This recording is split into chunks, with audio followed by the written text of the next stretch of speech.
Welcome everyone to a very, very, very special episode of the Theatre Thoughts podcast. I'm very excited to welcome two amazing performers to the studio.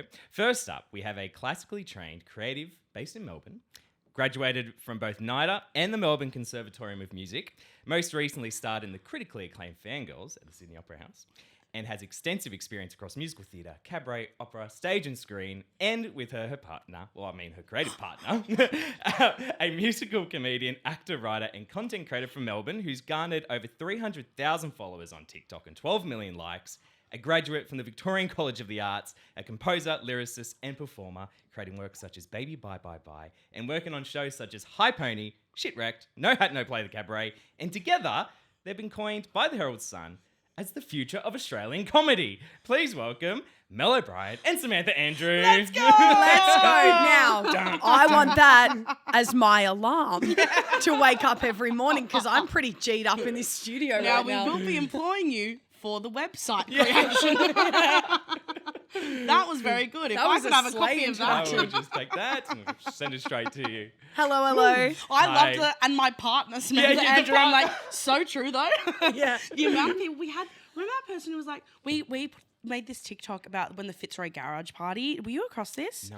Fitzroy Garage Party was like this big TikTok trend of these like inner North boys who like did this party. Long story short, we like were just like fucking around at home and like did this improv like song about it. Yeah. And the caption of the TikTok was like when you're like pissing around and then you're like your wife is just on the same level, and then the comments were like, that is so beautiful. When did you get married?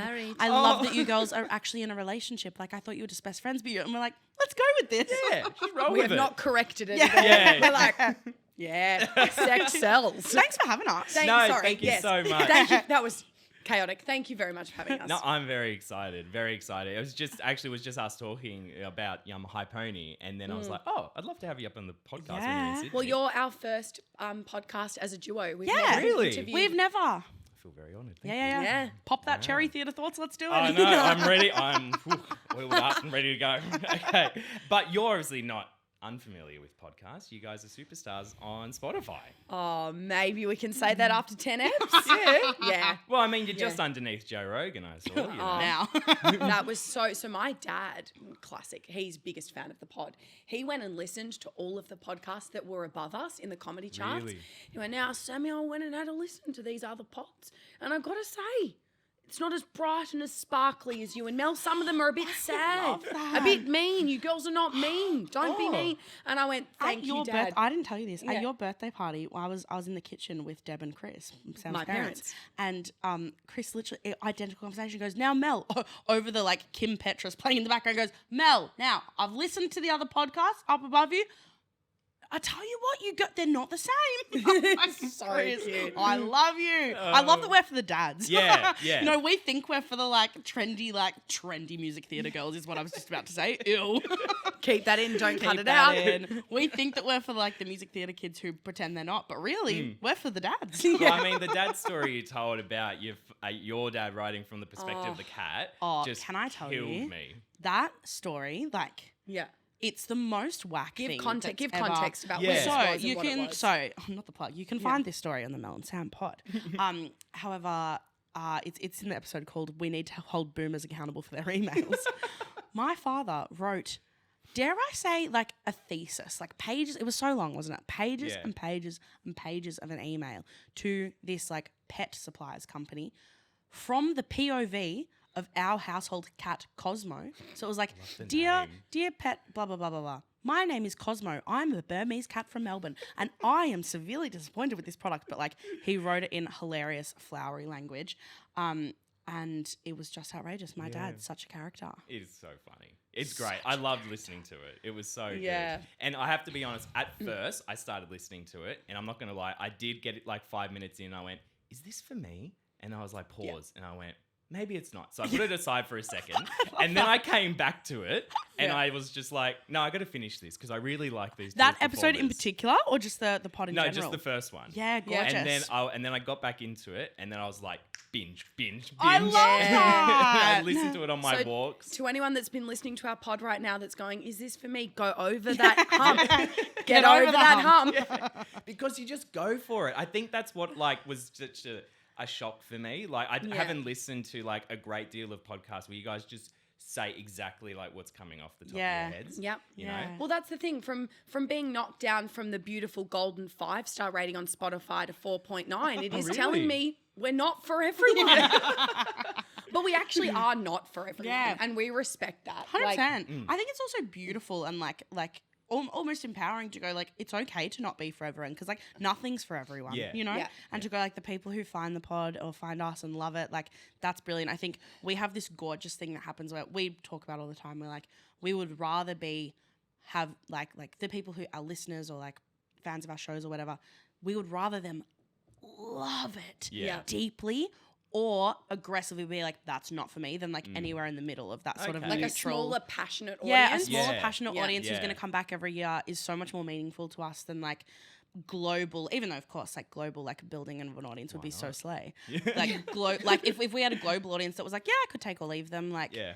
I don't know, it's a Yeah. bit less special. I think what really hooked me was when you guys started talking about your theatre and your theatre experiences from like You drama theatre school. bitch, of And I was course. like, I'm such a theatre bitch. Yeah. I was sitting Yeah. there going, the stories I could fucking tell them. Oh my gosh, what's your best? Like, what's your most outrageous? Oh, okay. I don't know if I'm allowed to say this. No, I'm do going to it. say it. Do anyway. it. You can You can change always the cut school it. name or change Oh the no, name. no, it wasn't. You like? it So I was at VC Slay. I was this one in particular. No, I. So when I went into uni, Yeah. I got into the Bachelor of Performance brackets acting, right? Yeah. And then at the Love end a of bracket. it was great. At the end of the year, what they did was they streamlined us all and they broke us into like acting, performance making, then the theatre makers, who were those who were doing a double degree. And so we all had to do this performance at the end of the year and go through the whole exams. And then I got changed from acting to performance making. Like I wasn't good enough to do It's the giving acting. devising. You Yes, had to devise, that's- didn't you? And I had to devise and do all exactly of what this is. Go stand in the middle of a street somewhere and You're just like, stand for an hour. I just want What to do does the that doll's feel to house. you? Thanks for asking. Yeah, I'd love to just do a bit of Chekhov, Yeah. you know? But then I was talking to my friend the other night and I was like, why didn't I just go, actually, hang on, bitch. I'm paying for this course. Yeah. Yeah. I'm I staying here. decide. yeah. Yeah. And so it's funny when you look back, but like all the stuff that I did in performance making was so funny. Oh. Did you do animal work? Of course it did animal work. Oh, it's the The- I was the quintessential. gorilla because Yeah, I was yeah, just yeah. very opposite to me. I was very like skinny, just still a white ginger at the Yeah. time. Yeah. And I was just like, being a gorilla while I everyone was love being that. a giraffe Yeah. or a peacock or something. Did You it all. gotta Yeah. do it. Yeah. It's not was drama great. school without animal work. That is true. But everything happens for a reason, and here I am. It's such a thing. Such a thing. Yeah. Excellent. Our favorite thing is to be like, well, I mean, in that episode you would have heard like to be like drama school, like there's things that like the whole world can relate to, even though people are like, Yeah. people are like, I'm not a theatre kid, I'm not a blah blah. It's like the whole world's a bit theatrical at the Yeah. end of the day, isn't it? Yeah, though? of Come course. on. I was chatting to someone actually the other night and they are currently at drama school and they were telling me that they loved the drama school episode and then we're saying that they're a mature age student. They're like 25, 26, but most of the people in their course are like 19. Oh, okay. And apparently there's this like real divide and they feel like, when you're working with young students, they're like, I'm straight out of uni and I'm at NIDA or I'm at WAPA or I'm at VCA and it's like, shut the fuck up. Apparently they sat their year level down and were like, guys, this is a real generational problem. You need to Wow. harden up. Wow. Because a lot of them are just like, so like, the classic Gen Z trope of being like, you've just like ruined one of my boundaries as a performer and you can't talk to me like that and you can't do this. And I'm like, great that Gen Z speak up for themselves, but Yeah. apparently like their year level they can't handle criticism. Right. Like that actually Wow. really impacts me and my energy and my mood. It's like, you have to have thick skin Yeah, and like especially for handle this it. career. That's why Yeah. I think I backed out because I wasn't like a thick-skinned actor. I Yeah. wasn't like ready to, Yeah. wait on tables and wait and Yeah. have all this stuff. Yep. I was like, okay, I'm gonna go do this instead. Yep. Yeah. It's such an interesting like line to toe as well of like because there's so much value as well in now of like these young people coming through I the agree. industry I fully agree. who now like do speak up and Yeah. do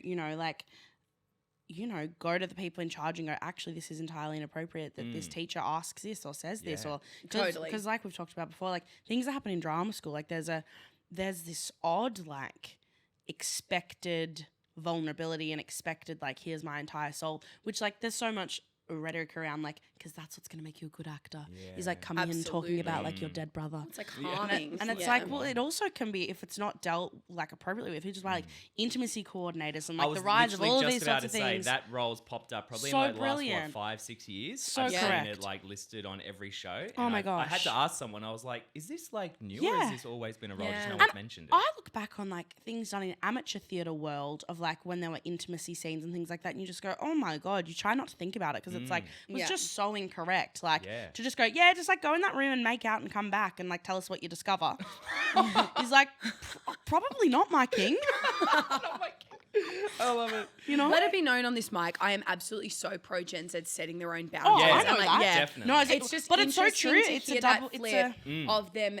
Some of them, it seems, in this course are not able to handle criticism at all. Right, You yeah, know, and yeah. are crumbling under any form of like feedback. because but there's yeah. handling criticism is one thing, and then like going into to stand up for your safety Oh, is another. definitely. It's Two just different things. Yeah, for Yeah. sure. other sides of coin. Yeah. Very Yeah. different. Well, let's focus on yourselves individually for a second. Individually.